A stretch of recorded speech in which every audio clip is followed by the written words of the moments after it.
चैतन्य, काय अधिकची अपडेट आहे? ज्या हॉटेलमध्ये ट्रम्प थांबले होते तिथेच गोळीबार करण्यात आला।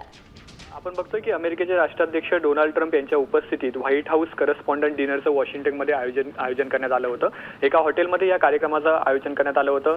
डोनाल्ड ट्रम्प पहिल्यांदाच अशा प्रकारच्या कार्यक्रमाला उपस्थित होते आणि याच कार्यक्रमाच्या दरम्यान गोळीबाराची घटना घडली। हा गोळीबार नक्की कोणी केला आणि का केला याचं कारण अद्याप उघडकीस आलेलं नाही। मात्र आपण बघतोय की अत्यंत धक्कादायक अशी ही घटना म्हणता येईल। डोनाल्ड ट्रम्प यांच्यासोबतच अमेरिकेच्या फर्स्ट लेडी आणि त्याचप्रमाणे उपराष्ट्राध्यक्ष जेडी व्हान्स देखील त्यांच्यासोबत इथे उपस्थित होते। त्या डोनाल्ड ट्रम्प यांच्या सुरक्षा रक्षकांनी तातडीने परिस्थिती हाताळली आहे। डोनाल्ड ट्रम्प यांना सुरक्षित स्थळी हलवण्यात आलेलं आहे।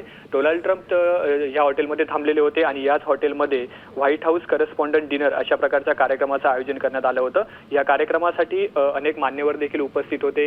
एक प्रकारचं मेजवानीचं आयोजन या ठिकाणी करण्यात आलं होतं आणि मात्र अचानक या ठिकाणी गोळीबार झाल्याने गोंधळाची परिस्थिती निर्माण झाली होती। आपण दृश्यांमध्ये बघतोय की डोनाल्ड ट्रम्प त्यांच्यासोबत उपराष्ट्राध्यक्ष जेडी व्हान्स आणि फर्स्ट लेडी देखील उपस्थित असल्याचं आपल्याला पाहायला मिळतंय। या हॉटेलमध्ये अनेक मान्यवरांची देखील गर्दी झालेली आहे। खरं तर डिनरचा हा एक कार्यक्रम व्हाईट हाऊस कडून आयोजित करण्यात आला होता आणि अचानक गोळीबार झाल्याने गोंधळाची परिस्थिती निर्माण झाली। डोनाल्ड ट्रम्प यांच्या सुरक्षा रक्षकांनी तातडीने ही परिस्थिती हाताळली आहे आणि ट्रम्प यांना सुरक्षित स्थळी देखील रवाना करण्यात आले।